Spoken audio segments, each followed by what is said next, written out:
Mbunge wa jimbo la Malindi Mohsin Haji Ussi amewataka vijana wa Kiislamu nchini kushikamana na mafunzo ya dini yao kwa kuisoma na kuhifadhi Qur'ani tukufu ili iwe dira na msingi katika maisha yao.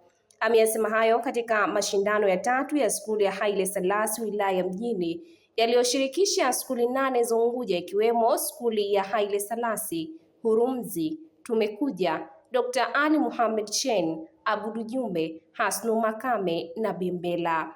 Mbunge Mohsin ametoa pongezi kwa walimu kwa kazi kubwa wanayoifanya katika kuhakikisha wanawalea vijana katika maadili mema na kuandaa kizazi bora cha baadaye, pamoja na kusema kuwa ushindi wa kweli ni kuibeba Qur'ani ndani ya moyo na si kutokea wa kwanza wala wa pili. Hili ni tukio lenye heshima kubwa, si kwa washiriki pekee, bali kwa hii skuli, wazazi na jamii nzima. Mwenyezi Mungu mtukufu anasema katika Qur'ani, hakika hii Qur'ani inaongoza kwenye yaliyo sawa zaidi na huwabashiria waumini wanaotenda mema kuwa watapata ujira mkubwa. Suratul Al-Isra aya 9. Aya hii inatukumbusha ya kuwa Qur'ani ni mwanga wa maisha, ni dira ya maamuzi yetu na ni chanzo cha amani na haki katika jamii. Hivyo basi, jitihada za kuhifadhi Qur'ani ni jitihada za kujenga jamii yenye maadili, jamii yenye upendo, yenye hofu ya Mungu na mshikamano. Nichukue fursa hii kuwapongeza kwa dhati kabisa uongozi wa skuli hii ya Haile Selassie. Hapa nakusudia walimu wa skuli hii na wale wanaofundisha Qur'ani, pamoja na walimu wote kwa kazi kubwa mnayoifanya ya kuwalea vijana katika misingi ya elimu, nidhamu, maadili na hofu ya kumwogopa Mwenyezi Mungu. Mmechukua jukumu la kuandaa kizazi kinachojua kusoma na kuhifadhi Qur'ani, lakini pia kizazi kinachojua kuishi kwa mujibu wa mafunzo yake. Pongezi za kipekee ziende kwa wazazi, walezi, pamoja na jamii nzima. Hakika mmechukua jukumu la kuandaa kizazi kilicho bora.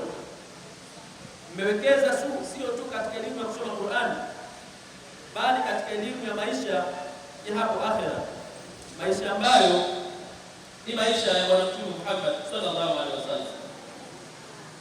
Mtume wetu Muhammad sallallahu alaihi wasallam amesema katika hadithi, bora wenu ni yule anayejifunza Qur'an na kuifundisha. Khairukum man ta'allama al-Qur'an wa 'allama. Ndugu washiriki, leo mmeonyesha bidii, mmeonyesha subira na mmeonyesha mapenzi ya dhati katika kusoma Qur'an tukufu. Kila mmoja wenu leo hii ni mshindi. Ushindi wa kweli sio kushinda nafasi ya kwanza au ya pili, bali ni kuibeba Qur'an ndani ya mioyo yetu na kutekeleza katika matendo ya kila siku. Lakini vile vile nimesikia changamoto ya kwamba kuna msikiti ambao unazuia la muda mrefu. Inshallah, kabla sijaondoka, niombe uongozi wa skuli hii kwa ukague msikiti huo, na inshallah ikiwezekana ndani ya skuli hizi kuone namna kutafuta njia iliyo bora ili wanafunzi wenzetu waendelee kufanya ibada katika mazingira yaliyokuwa bora na salama. Kwa upande wake, msaidizi wa mwalimu mkuu wa skuli ya Haile Selassie Tatu Amer Haji ametoa shukrani kwa mgeni rasmi kwa mashirikiano yake, ambapo amesema mashindano hayo yameasisiwa tangu mwaka 2024 na serikali ya wanafunzi, kama hapa anavyoeleza. Mashindano haya ya Qur'ani yameasisiwa mwaka juzi na serikali ya wanafunzi ya skuli ya Selassie pamoja na kamati ya dao.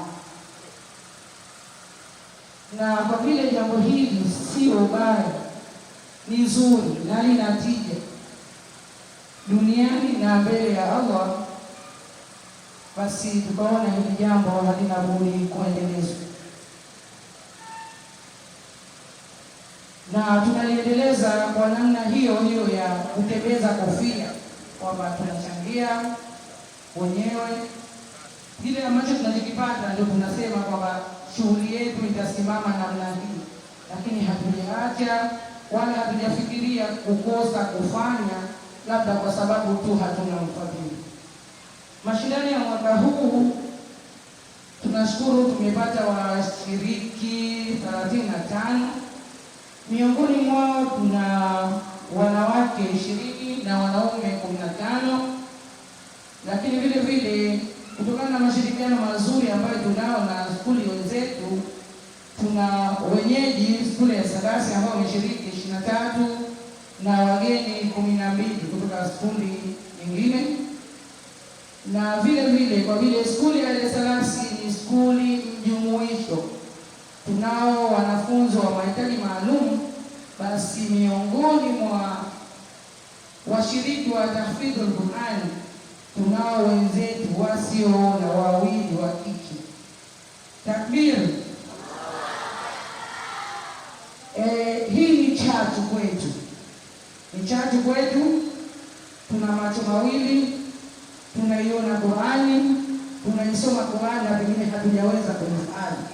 Sasa hawa wanatupa hiyo changamoto, na siku zote changamoto inakuwa ni fursa, kwa hiyo tunatakiwa tuitumie. Nao wameweza kushiriki. Akisoma risala, mwanafunzi wa skuli hiyo Rashid Muhammad amesema mashindano hayo yanafundisha umuhimu wa elimu na kuzidisha mapenzi ya Qur'an. Hivyo amewataka Waislamu kuyatumia mashindano hayo kama ni fursa ya kutafakari maneno ya Mwenyezi Mungu.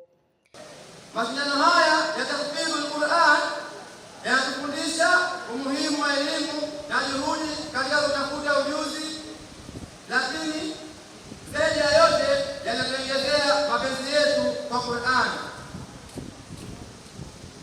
Tunashuhudia leo na matokeo ya juhudi za pamoja za wanafunzi, walimu na wazazi.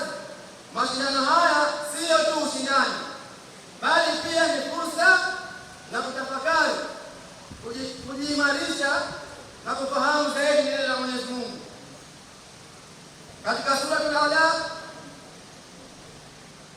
aya ya 1 mpaka 5, Mwenyezi Mungu anasema, soma kwa jina la Mola wako mlezi aliyeumba akamuumba mtu kwa pande la damu.